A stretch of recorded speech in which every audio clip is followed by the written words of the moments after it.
Well, now we've had a chance to see a lot of different ways that we can manipulate and animate objects using CSS3, HTML5, and JavaScript. So I just want to try a small example using some of these techniques on our website project. So let's close up the files we were working on, and I'll go down to the website project. And for this example, I'd like to open up the index page.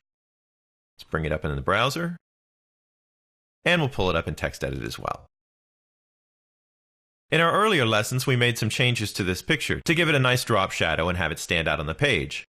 But what I'd like to do now is replace this image with a few photos and apply a little technique to them to give them a nice graphic style as well.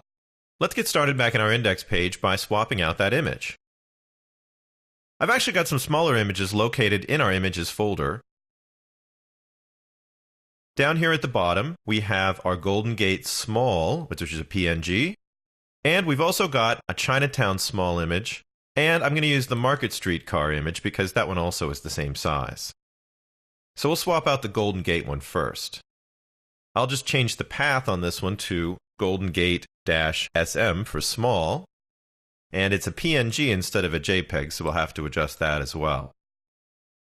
And the size is a little bit smaller. It's only 200 pixels wide by 150 pixels tall. Next, I'd like to remove that class style and then enclose my image inside of a div that I can use as a frame. We'll add a div tag and set the class equal to photo frame. Now I can close that div right at the end of the image. And let's set it up so that we have 3 photos in all. So I'll just copy what we have here, and then I'll paste it in 2 more times below. Here we can change the images and the alt tags to match. So for the first one, I'll use the Chinatown Small PNG file. And here I'll use the Market Street Car, which is a JPEG file, don't forget.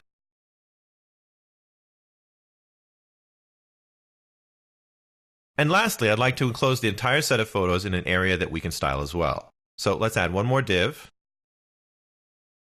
And this one will assign a class of photo area. And then we'll close that div down at the bottom. Let's just check out how it's looking so far. I'll save my changes, and we'll go refresh our page. And we can see that we have replaced that image with a few images here. They're a little bit smaller. But obviously we don't have our graphic style yet. So let's go back up to our document and we'll go and add some styles to a style tag right up here at the top. Now if I was going to be using this style on other pages inside my site, I would add it to the CSS styles sheet that we created for the site. But I'm just going to add it to this page, so we'll just use a style tag here instead. Then I'll start by adding a definition for the photo area style. Now I want our photos to stand out a little bit with the frames, so I'm going to add a light gray background color. I'll just use a hexadecimal value, and if I make them all the same, I'll end up with a gray color. Then we'll just set a width and height. The width will be 680 pixels, and the height will be 220. And finally, I'm just going to add a little padding to the top and the left so we can push the pictures over a little bit.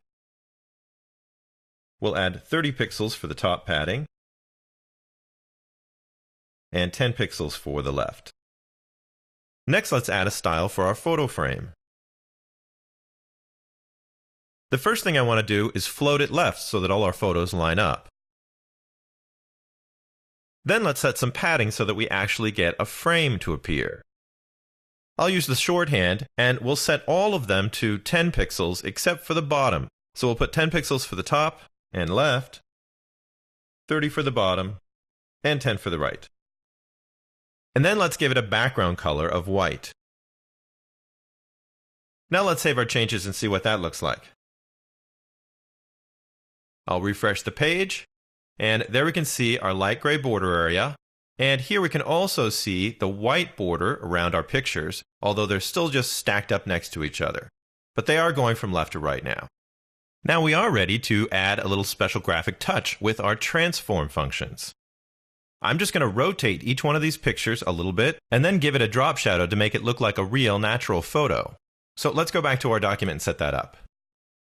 First, let me add a drop shadow real quick. I'll just put in here the box shadow property, and we'll use the shorthand, and I want the shadow to stick out just a small bit from the photo. So I'll use 2 pixels in the X direction and 2 pixels in the Y direction for the offset. The shadow fade area itself, I'll make 3 pixels wide, and then I'd like to use a little light gray. So I'll use a hexadecimal value here, and we'll use all A's for the R, G, and B values. Now let's try out a transform to rotate our pictures. For that, we need to use the transform property, and we're going to set it to rotate. I'd like to tilt it back just a little bit, so I'm going to set this one to -9 degrees. Now remember, our transform function doesn't work in most of the older browsers, so we're going to need to add some prefixes. For testing, I'll need to at least add the MOZ prefix since I'm using the Firefox browser.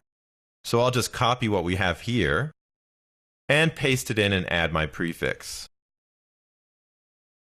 And since we want this to work in all browsers, I'm going to copy this once again, and I'll paste it in 3 more times so I can add the 3 other prefixes. The first one we'll make WebKit. For the second one, I'll use O for Opera. And then for the third one, I'll use MS for Microsoft Internet Explorer version 9. Now let's save our change and try that out. I'll refresh my page, and now we can see that our photos have a little bit of a Polaroid look to them. They're a little bit regular with them all at the same angle, so let's just do one more thing. I'll go back to our styles here, and I'm just going to copy the entire photo frame style. We'll paste it down in below, and I'll call it photo frame 2. And what we'll do with this style is we'll just make a quick change. Instead of a -9 degrees, let's say about 7 degrees. So it'll be turned the other direction, and it'll be a little bit off, so it won't be quite so regular. I'm going to do that for all of our style settings. And let's go down to our bottom here, and I'll modify this class style for the second image. We could make a third style, but if we just put the second one in between the 2 first ones, we won't see too much of a difference. So let's save our changes, and let's see how that looks. There we go. Now we've got a very natural looking set of photos displaying our nice pictures of the San Francisco Bay Area.